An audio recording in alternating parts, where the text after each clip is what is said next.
Hello guys, કેમ છો બધા? મજામાં જ હશો? હું પણ મજામાં છું.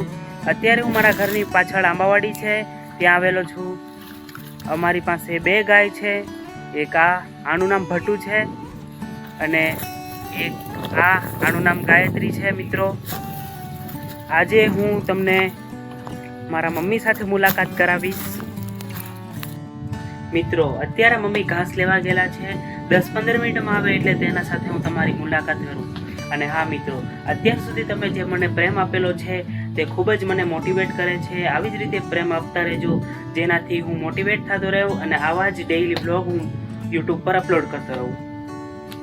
હેલો ફ્રેન્ડ્સ, મારું નામ છે વનિતા અને આ છે મારા મમ્મી.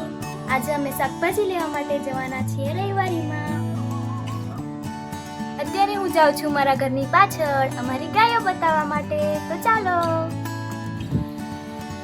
આનું નામ છે ગાયત્રી, આનું નામ છે ભટ્ટુ.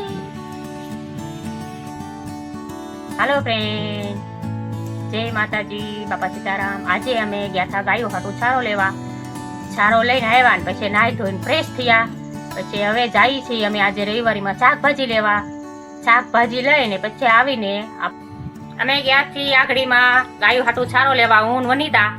પછી આવીને નાહી ધોઈને ફ્રેશ થયા. ફ્રેશ થઈને હવે મહાવીરને અને વનિતાને કહું કે હાલો આપણે રવિવારી ભરાય છે અહીંયા, એટલે શાકભાજી લઈ આવીએ આપણે.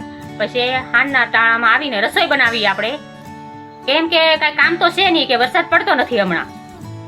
વરસાદનું મહત્વ બહુ ઓલું લાગે છે, પછી વાર લાગશે હજી. આજે 11 વાગી પણ તોય પણ વરસાદ આવતો નથી. કેમ કે ઓલું બતાવશે થોડુંક મોડું વરસ થાય એવું બતાવશે એવું લાગે છે. નકર તો અત્યારે વરસાદ ચાલુ જ થઈ ગયો હોય. ભગવાનને હું તો એમ કહું છું બધાને, પરિવાર, મારા ફેમિલી, કે આ વર્ષે વરસાદ હવે હમણાં થઈ જ જવો જોઈએ વરસાદ. એવી પ્રાર્થના બધા ભગવાનને કરજો. નકર આપણે તો ગમે નાથી પેટ ભરશું, પણ આ પછું પંખી બધું પાર્લર બધું ક્યાં આપણે બધું ઘાસ સારો ગોતવા જવું એના માટે આપણે. એટલે હું વિનંતી કરું છું બધાય ભગવાનને પ્રાર્થના કરજો, એવી વિનંતી છે મારી. આજનો આ વ્લોગ તમને કેવો લાગ્યો તે ખાસ કરીને કોમેન્ટ કરવાનું ભૂલતા નહીં.